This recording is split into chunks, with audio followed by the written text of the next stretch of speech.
What's up guys, Celestial here again, bringing you another guide of sorts. Basically, this is about the dual blades.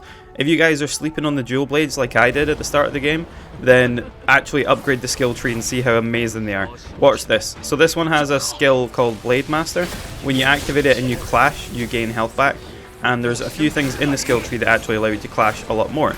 So watch my health drain and then watch it come back while I'm just mashing the attack button. So all I'm doing here is just mashing light attacks and heavy attacks. And because the skill tree has extra clashes on heavy attacks, light attacks, when you upgrade it, you just clash on pretty much everything. I really wish I could have really replayed this boss so I could show you how broken these are, but the boss dies so fast that I don't want to actually kill him because I wanted to kill him with another weapon just to test it out. I really wish a lot of these games would show, have the ability to replay bosses like Kazan did. I feel like that's something that's missing from a lot of Souls-like games now. So as you can see, I no skilled him, literally, just press light attack and heavy attack. He's pretty much dead. So, if you are sleeping on dual blades, do not sleep on dual blades. These are not even that good, these ones. These are just sort of the basic ones that you find when you're running around. I think you can even buy them from the shop. They're the bandit ones that can block. But, as you saw, I just let myself die there because I didn't want him to die. But the dual blades are absolutely overpowered as hell when you just mash the light attack. Because Blademaster does actually give you faster light attacks, as well as the fact they'll heal you when they clash. So they're faster, so there's more chance they'll clash with the enemy's attacks. The only thing is, I've noticed, it seems like clashes can't happen with physical attacks, so actual fists. They only seem to work against blades. So if you're using the dual blades against something that uses their fists a lot, then you might get hit out of it a few times. But you can probably gain that health back with the actual fact that you can clash and gain your health back, as long as you pay attention to the bottom of your bar, because when you use Blademaster, it shows the buff there.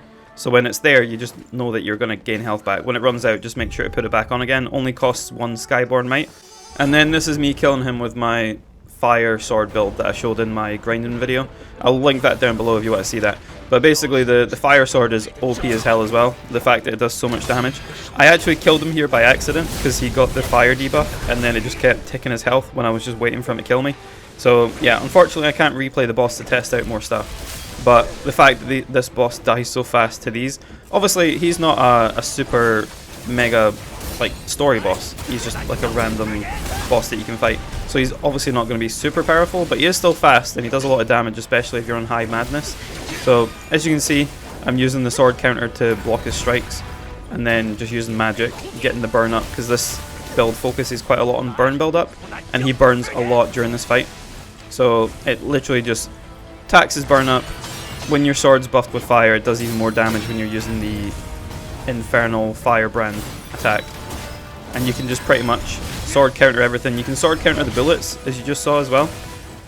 So this is pretty much just like a boss guide / weapon guide, but I would say do not sleep on dual blades because they're absolutely busted.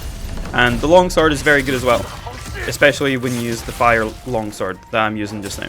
But like I said, I'll link that down below if you guys want to see the build for the fire sword. The dual blades just open up everything in the skill tree that gives you clashes on your weapons. So clash on heavy attacks, clash on 4th, 5th and 6th of your normal attack, etc. And then get Blademaster. And that's pretty much you set for just swinging away and just melting these bosses that have swords. Just remember that. If they're using fists, do not use clashes. So, thank you so much for watching, guys. This guide has been a little bit weird because it's not really a guide, it's more just showing off how overpowered the swords are. Do not sleep on dual blades. If you enjoy longsword, have a look at my previous video for the farming area and use the fire longsword because it's really good. And yeah, that's pretty much it for this sort of overpowered dual blades guide. If you guys are using dual blades, let me know what you like with them. Initially, when I first used them at the start of the game, I didn't like them because they were very slow and didn't really work very well. But when you get some stuff in the skill tree, they're amazing. So thank you so much for watching, guys. Let me know how you're liking Wuchang. I will see you all in the next video. Thanks for watching. Bye bye.